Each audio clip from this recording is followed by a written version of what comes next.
अगले शेयर पर सुनते हैं विशेषज्ञों की राय। ये बात यहाँ पर निकल करके आई है। और चलिए एक खबर अब लेकर के आते हैं एक और छोटे शेयर पे, और वो है ओला इलेक्ट्रिक। हालांकि काफ़ी ज़्यादा इनकी मैनेजमेंट और इस कंपनी को लेके काफ़ी बातचीत हम लोगों ने की हुई है। ज़्यादातर लोग नकारात्मक है। एक डेवलपमेंट ये हुआ है, और एंट्री जो ईवी है वो घटा करके उसकी कीमत 50,000 कर दी है 31 मार्च तक के लिए। तो आपको बता दें कि हाँ, ये चलिए स्क्रीन पर भी आ गई। महज 50,000 रुपये में जो है अब ओला इलेक्ट्रिक का स्कूटर मिलेगा। और जो है ये बड़ा एक कदम उठाया गया है सेल्स बढ़ाने के लिए। अब वो कितना सस्टेन कर पाएंगे भावेश अग्रवाल साहब, वो देखना होगा। अंबाला मैम देखिए ज़रा चार्ट क्या कह रहे हैं। जिस तरीके से अभी एक बार फिर से क्राइसिस की बातचीत हो रही है, तो ये उनका एक बड़ा कदम है कि लोग हो सकता है पेट्रोल डीजल से भाग करके ईवी की तरफ जाएंगे। आपकी टिप्पणी क्या रहेगी ओला इलेक्ट्रिक को लेकर के? ये थोड़ा सा technical and sentiment driven upside हो सकती है बस, और ये सिर्फ टेक्निकल है, पोर्टफोलियो लायक स्टॉक नहीं है, क्योंकि मैनेजमेंट में वो बात नहीं है मेरे हिसाब से। तो बाकी जो भी आपको देखना है, फिलहाल के लिए जस्ट अ ट्रेड अपॉर्चुनिटी 24 रुपए 10 पैसे 15 पैसे पर है, ट्रेड करिए। क्योंकि जो क्राइसिस, एक तो इन्होंने दिसंबर तक की बात की है, सेल्स ड्रिवन, सेल्स को जैसे होता है ना, फाइनेंशियल ईयर क्लोजिंग हो रही है तो सेल्स को बूस्ट करने के लिए भी एक एक्ट है, ये भी एक टैक्ट है। तो उसके मद्देनजर इसमें थोड़ा अपसाइड मूवमेंट आपको परसिस्ट होते हुए दिख जाएगा, जिसमें कि मोस्ट लाइकली 25.5 से 26 रुपए की रेंज जो है, इसको टारगेट के तौर पर कंसीडर करिएगा। और स्टॉप लॉस जो है वो सिर्फ आपको यहाँ पर 22 रुपए का मेंटेन करना है। तो फिलहाल 24 रुपए 10 पैसे 15 पैसे की रेंज में है, बाय कर सकते हैं। और रीजन प्राइस चार्ट, और प्लस जो अभी की सिचुएशन है डीजल पेट्रोल को लेकर के लोगों के मन में जो थोड़ा फियर है, और टीवीएस, ये सारे स्टॉक्स जो है जो EV based two wheeler segment की जो कंपनीज हैं, उनमें थोड़ा समय के लिए एक कुछ दिख सकता है। उसी का एडवांटेज इसका प्राइस में दिख रहा है। बाकी और कोई इसमें मुझे नहीं लगता कि स्टॉक अच्छी क्वालिटी वाले स्टॉक में नहीं है। तो ट्रेड करो और छोड़ दो।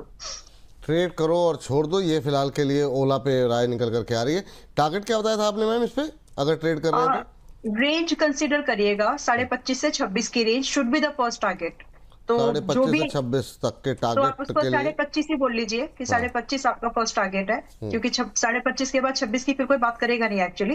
तो 25.5 is kind of first target. हालांकि 28 और 30 रुपए के लिए भी आप इसको चेज कर सकते हैं with limited quantity. Stop loss क्या रखा आपने? 22 रुपए। 22 रुपए, चलिए ठीक है। 22 रुपए के स्टॉप लॉस के साथ 25.5 मैम। लेकिन अगर हम मतलब रिस्क रिवॉर्ड रेशियो देखते हैं, 1.5 रुपए ऊपर का आपने दिया है टारगेट, और 2 रुपए 2.5 रुपए सौ नीचे आपने दिया है स्टॉप लॉस। तो ये थोड़ा सा रिस्क रिवॉर्ड रेशियो के हिसाब से थोड़ा रिस्की नहीं लग रहा? इसीलिए 5% का इसमें, 6%, 5.5% का इसमें गेन है, और लगभग 8% का आपका रिस्क है, लगभग। तो एक्सपोजर जो है, इसीलिए बोला लिमिटेड एक्सपोजर से ही अटेम्प्ट करना चाहिए। और ये टेम्पररी मूवमेंट है, इसको चेस करके छोड़ दो, मतलब इसमें दिल लगा के नहीं बैठना। अच्छा, दिल लगाना नहीं है यहाँ पर। ये अंबाला मैम की तरफ से राय यहाँ पर निकल करके आई है। तो अब ये पोर्टफोलियो में रखने लायक नहीं है। हाँ ठीक है, मैं गहराई समझ गया। अब ये सब काम अब प्रदीप जी के लिए ज़्यादा शोभा देता है। तो अब प्रदीप जी लगाएंगे अपना दिल जो है। अब इन सब के बीच में ये जो मुस्कुराहट है ना, अद्भुत लगती है प्रदीप जी आपकी। यहीं पर आप मतलब जो है ना शाहरुख खान को हरा देते हैं। बहुत शानदार। चलिए आगे बढ़ते हैं, और अगली टिप्पणी जो है ली जाती है। देखते हैं कौन सा शेयर। मेटल पे थोड़ी सी बात या फिर सेकंड सेगमेंट में कर लेंगे। एक अदानी पावर देखिए सर जरा, काफ़ी क्वेरीज भी है, ये चैट बॉक्स से उठाया है। अदानी पावर पे काफ़ी ज़्यादा लोगों की क्वेरीज हैं। इसके साथ समस्या ये है कि ये कन्विक्शन के साथ अभी भी 156-57 का लेवल नहीं तोड़ पा रहा है। जब लगता है कि आ गया ब्रेकआउट, फिर कुछ ना कुछ ऐसी परिस्थिति बाजार में बन जा रही है कि वापस नीचे आ जा रहा है। 153-54 का लेवल कैसा लग रहा है? ये लगातार, लेकिन ये है कि टूट नहीं रहा है। ये एक बाजार की इस तेज गिरावट में भी ये उस तरीके से गिरावट यहाँ पर नहीं रही। आपकी टिप्पणी क्या रहेगी? देखो जी, इस बाजार पे हमें ऐसे स्टॉक्स भी रडार पे या तो अपने पोर्टफोलियो में रखना चाहिए जो टूट नहीं रहा है। जरूरत नहीं है कि हर टाइम पे ऊपर आना है। बहुत ही प्रोमिनेंट काउंटर है, स्ट्रॉन्ग फंडामेंटल के साथ, टेक्निकल भी है। 153 का प्राइस चल रहा है। रिसेंटली जो हमने लेवल दिया था नीचे के साइड में ऑलमोस्ट 134, वो भी रिविजिट होके अभी 150 को होल्ड कर रहा है। बहुत बढ़िया काउंटर है। हमारा पोजिशनल व्यू यहाँ पे बहुत लंबा है। 195 टू 20 का टारगेट है। फंडामेंटल डेस्क से हमारा कॉल है। ऑल जितने भी हमारे डायमंड सुपर डायमंड मेंबर्स है सबके पास ही ऑलरेडी पोर्टफोलियो में है। मुझे लगता है कि बने रहना चाहिए। डिस्क्लेमर है, लॉन्ग टर्म इसमें हमारा अच्छा कवरेज, अच्छा व्यू है, पॉजिटिव है, आपको बने रहना चाहिए। शॉर्ट टाइम के हिसाब से अभी एक 130 टू 130 के रेंज पे ओवरऑल आप एक स्टॉप लॉस मेंटेन कीजिए, बने रहिए। बने रहिए, ये बात है यहाँ पर। अच्छा, यहाँ पर अगर मीडियम टर्म के लिए या जो टारगेट आप बता रहे हैं उसके लिए ख़रीदारी करनी हो तो क्या और नीचे के लेवल पे मौका तलाशना चाहिए, या 150 के आसपास 152-53 जो भाव है वो भी ठीक है आपको अदानी पावर में? एक्चुअली भी 2 बार ना रिविजिट हो चुका है 130 एंड 135 के जो लेवल है। मुझे लगता नहीं कि अभी फिर से रिविजिट होगा। मुझे लगता है कि करेंट जोन से ही अट्रैक्टिव वैल्यूएशंस है। ऐसा ज्यादा कोई महंगा नहीं लग रहा है मुझे कि अदानी पावर बहुत ऊपर आ गया है, तो this is the right time, right price है, तो कोई प्रॉब्लम नहीं है। लेकिन व्यू वही है, थोड़ा लॉन्ग टर्म एंड पोजिशनल आपका होना चाहिए। जब बात यहाँ पर निकल करके आई है। और इन सबके बीच में जो है रवि तिवारी जी हमारे एक दर्शक हैं, उनका प्रश्न ले लेते हैं। बीच बीच में कुछ एक टिप्पणियाँ दर्शकों की माला मैम BCCL को लेकर के, हालांकि ये लगातार जो है हमारी चर्चा में भी रहा है। मैम BCCL को देखिए, ये इनका सवाल ये है, कह रहे हैं कि ये भारत कुकिंग पोल में क्या करना चाहिए, ये तो नित नए लो बनाता जा रहा है। ये बहुत लोगों ने मैम जो अप्लाई किया इस उम्मीद में कि ये तो मतलब बिल्कुल ब्लैक डायमंड निकलेगा। बाजार की स्थिति ऐसी हो गई कि मतलब वो फिर मतलब नहीं चल पा रहा है। अभी क्या सलाह रहेगी आपकी? 23 पे है इनके पास। 27 और 22 रुपए की रेंज, 27 पहले वहां नहीं रुका तो 22 रुपए की रेंज है जो इसमें लगने वाली है। और ब्लैक डायमंड ये था तभी तो इसने लगभग 100% के रिटर्न दिए हैं अपने लिस्टिंग पर।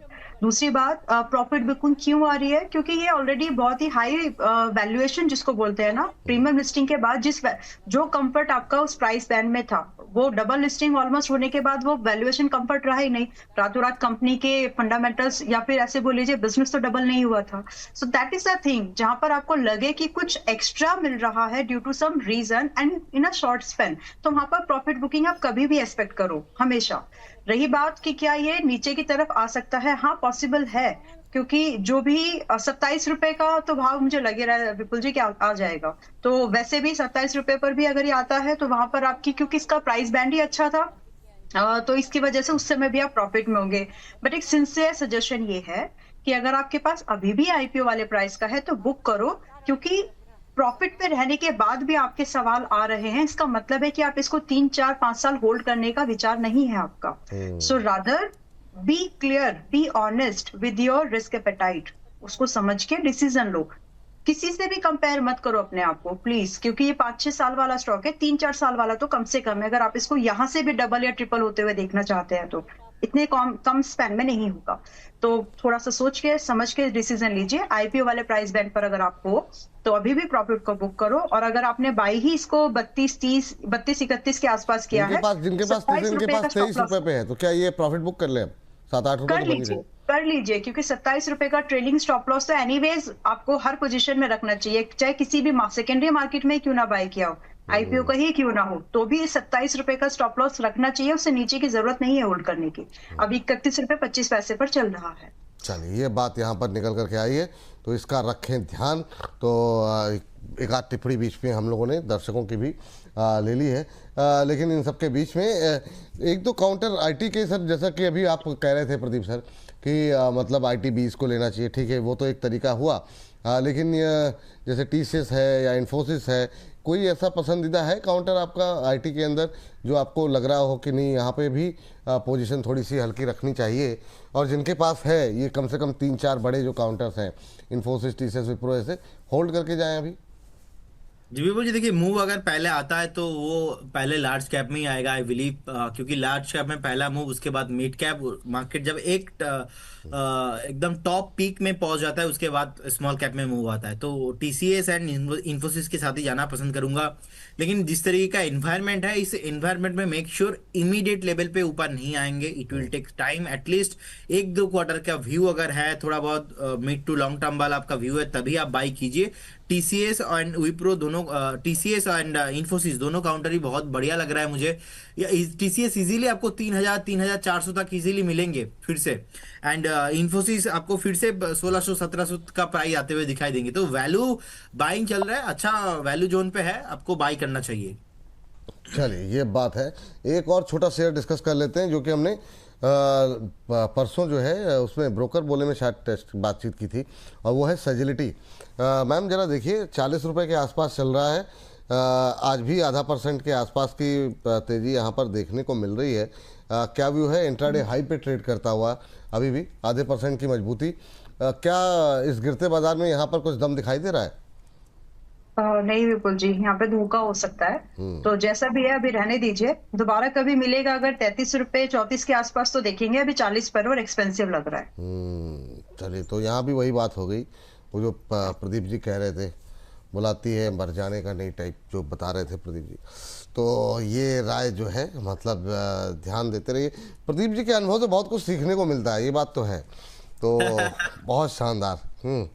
तो प्रदीप जी का अपना मतलब जीवन का जो अनुभव है अद्भुत है। ग्रेफाइट पे जरा एक बार एक नज़र डाल लेते हैं। 652 के आसपास, आज 10% ऊपर हो गया है ग्रेफाइट बीच बीच में मतलब जो है एक रैली दिखाता है, फिर ठंडा पड़ जाता है। जब लगता है कि नहीं ये थीम चलेगी, तब उसके बाद से धीमापन हो जाता है। 9.25% की तेज़ी, 650 का भाव। प्रदीप सर क्या कुछ कहेंगे आप? HEG ग्रेफाइट ये दोनों ही आज जो है मजबूती दिखा रहे हैं। असल में यहाँ पर ग्राफ्टेक की तरफ से ये कहा गया है कि वो ग्रेफाइट इलेक्ट्रोड की कीमतों में 600 से 1200 रुपये पर टन की बढ़ोतरी करने जा रहे हैं, और यही वजह है कि ये दोनों शेयरों में HEG और ग्रेफाइट, इन दोनों में अच्छा मोमेंटम है। इन दोनों में ज़्यादा बेटर कौन सा लग रहा है, ग्रेफाइट या HEG? और ग्रेफाइट पे आपका व्यू? जी विभू जी, देखिए मैं तो यही चीजों को लेके ऑलरेडी व्यू दिया, और मेरा व्यू यहाँ पे मिनिमम 750 800 के आसपास का टारगेट है और बने रहना चाहिए। ग्राफाइट में एक वीकली चार्ट में फ्लैग फॉर्मेशन है, इसका टारगेट आएगा आपको एक बार 706 710 के आसपास होल्ड रखना चाहिए, पोजीशन अभी भी बने रहना चाहिए। फिलहाल इतना ऊपर आया है, थोड़ा बहुत जिनके पास भी पोजीशन है, एक ट्रेलिंग स्टॉप लॉस आप मेंटेन कीजिए। ट्रेलिंग स्टॉप लॉस रहेगा मेरे हिसाब से एक बार आपको 615 पे एक स्टॉप लॉस मेंटेन कीजिए, बने रहिए। 710 तक पॉसिबिलिटीज बन रहा है। ओह, ये बात यहाँ पर निकल करके आई है ग्रेफाइट के अंदर। अच्छा, इन दोनों में ज़्यादा बेटर कौन लग रहा है? HEG ज़्यादा बेटर लग रहा है, वहाँ पे ज़्यादा एग्रेसिव थे आप? जी यही चीज के साथ मैं ज्यादा पोजिशनली लॉन्ग टाइम के लिए होल्ड करना पसंद करूंगा। ग्राफाइट में मूव आता है लेकिन सस्टेन नहीं हो पाता है, तो ये थोड़ा मुश्किल है, लेकिन ग्राफाइट भी अच्छा है। ग्रेफाइट भी अच्छा है लेकिन